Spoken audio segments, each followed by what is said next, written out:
Donc, bonjour à tous. Aujourd'hui, une nouvelle interview exclusive réalisée à l'occasion de la 5e semaine de la cuisine italienne dans le monde. Un événement unique pour célébrer l'une des expressions plus profondes de la culture italienne, notre cuisine. Au nom de toute la Chambre de commerce italienne de Nice, je suis heureuse d'avoir avec nous aujourd'hui chef Riccardo Venturini, auquel je souhaite la bienvenue. Ciao Riccardo. Bonjour à tous.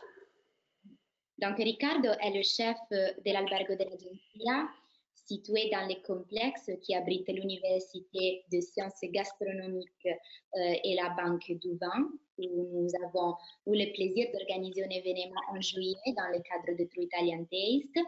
Et aujourd'hui, nous aurons le plaisir de parler de deux cuisines emblématiques, la cuisine italienne et la cuisine française. Et vous pouvez nous aider parce que vous avez en fait travaillé à Paris.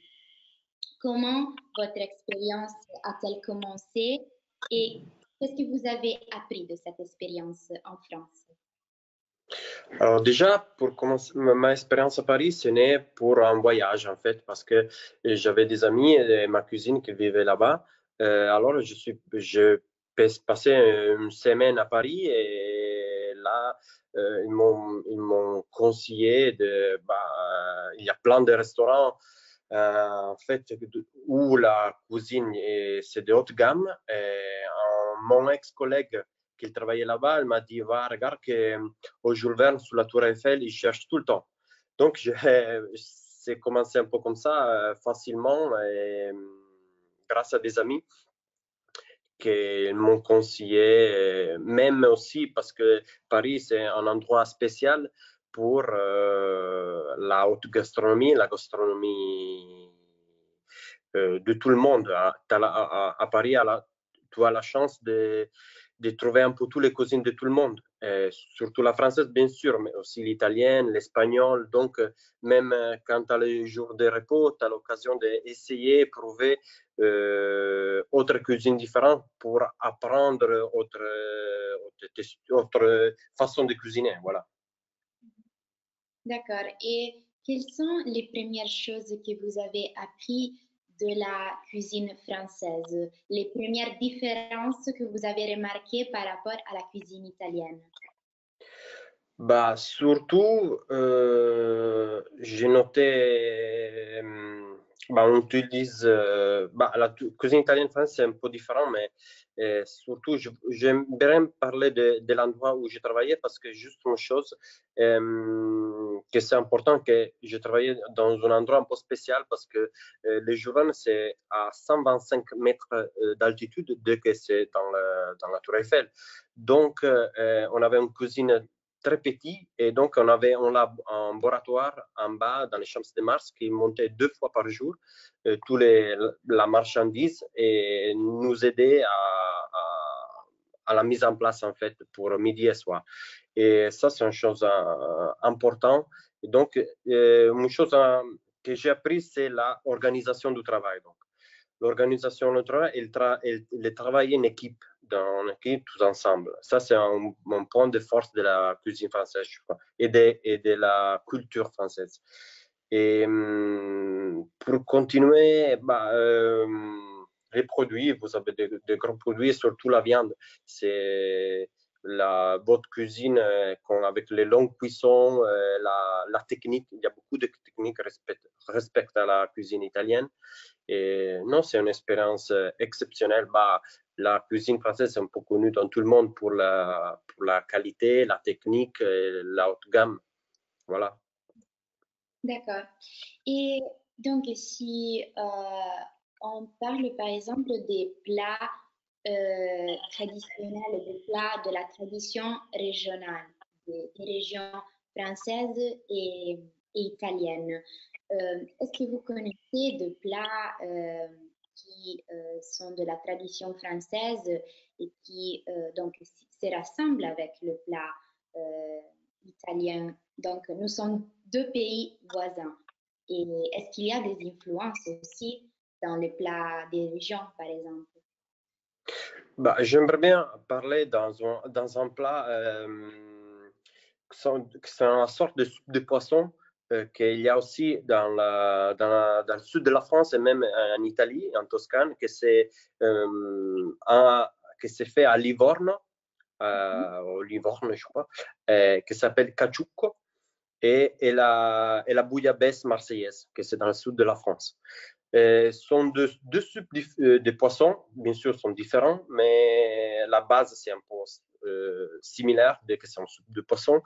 Après, dans le caciucco, il y a bien rajouté de la sauce tomate, de la sauge, d'ail et un peu de piment. Et dans la bouillabaisse, il y a de fenouil, safran, pommes de terre et pour terminer, du pastis, un peu de pastis pour rajouter, que c'est bien sûr, c'est un produit du sud de la France. Et ça, c'est les deux choses que ça ressemble un peu, sont tous les deux soupes de poisson en fait. D'accord, ça c'est intéressant parce que comme on disait, on parle de pays voisins qui ont qui présentent de grandes différences en cuisine, mais aussi qui se rassemblent un peu. Et donc, juste encore une question sur la cuisine du Piémont. La cuisine du Piémont, parce que vous êtes dans un territoire qui est très riche, un territoire que, par exemple, dans cette saison, présente beaucoup d'excellences.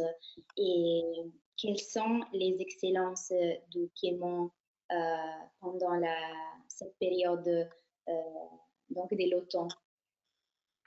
Bah, surtout maintenant, c'est la truffe blanche, bien sûr. Après, en septembre, on a les noisettes, que c'est très connu. Et même maintenant, c'est une bonne période pour les châtaignes de Cuneo. Et bah, comme tu disais, en Piémont, on a la chance d'avoir des produits de haute gamme qui sont très simples déjà comme ça de la nature. Et donc, dans la cuisine, ça aide beaucoup parce qu'il ne faut pas trop faire des travails longs, exceptionnels, que les produits, moins toutes les tâches, voilà, et mieux c'est parce que tu pars dans la base de déjà un grand produit, voilà. D'accord, d'accord.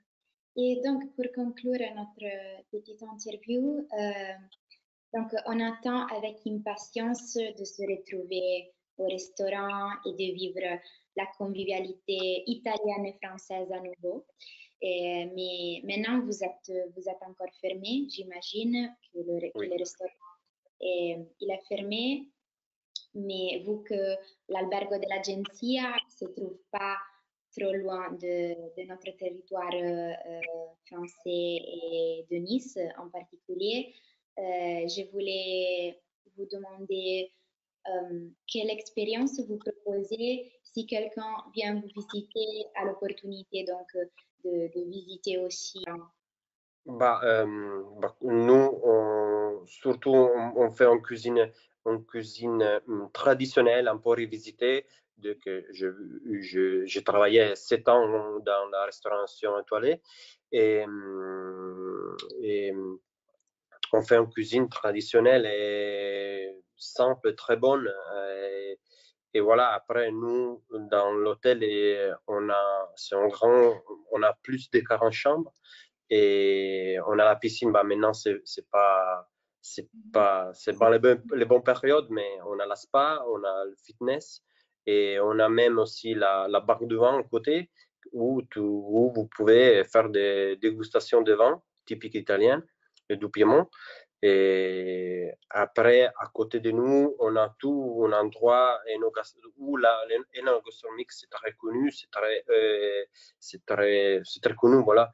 Et on a des endroits magiques comme Barolo, Barbaresco, La Morra, Neive, Alba à côté.